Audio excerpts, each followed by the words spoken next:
welcome to Lily Vaz Reading Channel for Kids.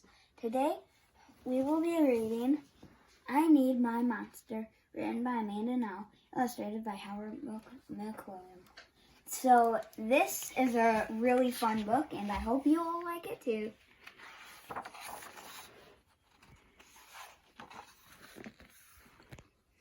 Tonight, when I looked under the bed for my monster, I found this note instead. Gone fishing, back and awake, Gabe. What am I going to do? I needed a monster in my bed. How am I supposed to get to sleep if my monster was gone? Actually, most kids don't get to sleep if the monster is under their bed. I tried to sleep, but it wasn't the same without Gabe. I missed his ragged breathing, his nose whistling, the scrabbling of his uncut claws. How would I ever get to sleep without Gabe's familiar scary noises and his spooky green ooze? It was no use. Gabe would be gone for a week, and I just had to have a monster. I climbed quietly out of bed so my parents wouldn't hear me. Grown-ups have some strange ideas about monsters under beds. So true. I knocked on the floorboards, then scrambled back under my covers. I waited nervously. Would a new monster appear? What would he be like? Would his snorting be anything as cheerful as Gabe's? When I heard some creaking under my bed, I knew that the substitute monster had arrived. Good evening, said a low, breathy voice. My name's Herbert, and I'll be your monster for the evening. Herbert, what kind of name is that for a monster? You don't sound scary at all. Have you ever scared a kid before? Well, no, but I have read all the best books on the topic. Do you have long teeth and scratchy claws? I asked. No, but I have an overbite, and I'm a mouth breather. Listen.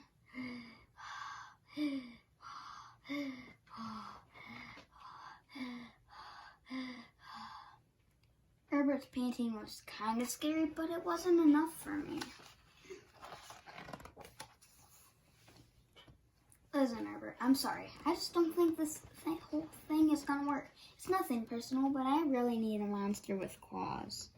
Yeah, he doesn't have very much claws. Picky, Herbert complained. As you wish. I'll go. There was some more creaking. Then Herbert was gone. Some scratching warned me that a second monster had appeared. Good evening, he said in a high, silky voice. My name's Ralph. I understand you need a monster with claws. If you would please lean over, I'll hold mine out for you. Begged him. I crouched on the end of the bed, hoping to see a horrible shaggy arm with sharp, ragged nails. Instead, I was surprised to see sleekly brushed fur with smooth, shiny claws. Excuse me, I don't mean to be rude, I asked. Was that nail polish on your claws? Yes, it is, Ralph replied. I believe professional monsters should always be well groomed. I could tell that this was not going to work out either. I'm sorry to disappoint you, Ralph, but I need a monster with scary claws. Like Gabe's, I thought. I heard some more scratching and I knew Ralph was gone. A minute later, a third voice under the bed rasped, Hey, check out these claws, kid. I gathered my courage and peered over the edge. The claws were impressive, jagged, and dark, and razor sharp. So far, so good. I was a little nervous. Could you stick out your tail? I whispered. Sure, but don't get scared. I peeked through my fingers at the slimy tail slithering over the foot of my bed. And that's when I noticed a bow. Are you a girl monster? Of course I am, she snapped. I'm Cynthia. Do you have a problem with that?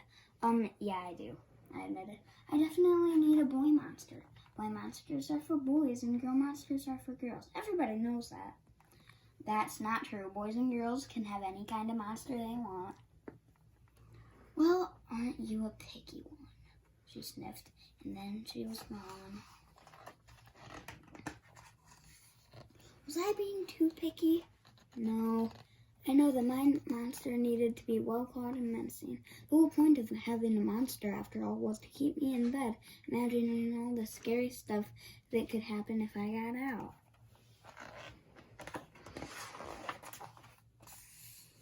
Then I heard a shuffling noise and some slobbering. The fourth monster was under my bed. Hey, the name's Mac. One look at his claws proved Mac was a big, scruffy boy monster. I shivered. Maybe this one would work out. Those are excellent claws, but you do have a long tail. I leaned over to see. No, my tail's stumpy, Mac slipped, but I do have an unusually long tongue. Why would I be afraid of a long tongue? I asked. Oh, I don't know, he said, trying to sound terrifying. You never know when I might wake you. I fell back on the bed, laughing. Well, if you're not even gonna try working with me, Mac whined. I held in my giggles. I really don't think you should send me away. You want kids who reject 5 monsters in one night?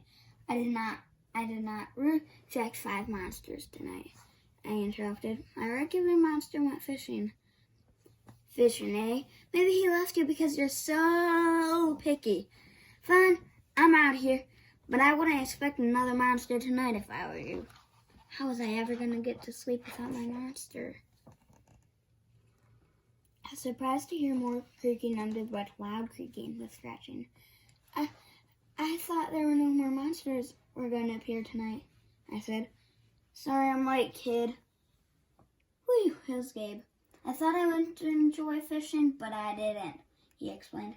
The fish scare too easily. No challenge at all.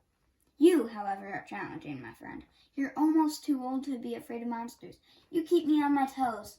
Ah, toes, a delicious snack. The bed quivered as Gabe's stomach rumbled with hunger. Now, if you don't mind, I'd like to start the evening with an ominous pile of drool. I peeked over the edge of the bed.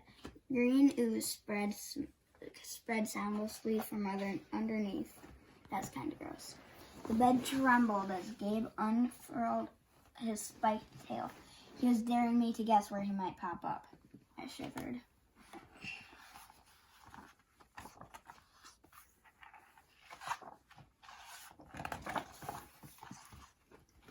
So, you had some substitute monsters tonight, Gabe said, sharpening his claws on my bedpost.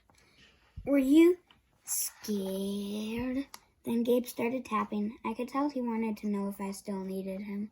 No other monsters can scare me like you, I giggled, diving under my covers and pulling them up tight. Through the blanket, I heard Gabe's soft, comforting snores. I knew it. We're made for each other, he growled. When my blanket started to slip off the bed, I knew Gabe was ready to eat. Now, if you could please stick out your foot, he said. I'd like to nibble your pinky. I yanked my blanket back up and scrunched my feet, and so Gabe couldn't get them. No toes tonight, but you cannot have this, I offered, pushing a pillow off my bed. I didn't even hear it hit the floor. Gabe was back. The ooze was perfect. Everything was back to normal. I shivered again. I'd be asleep in no time. Thank you for listening to Only Bad Reading Channel for Kids. And I'm going to sign off saying bye.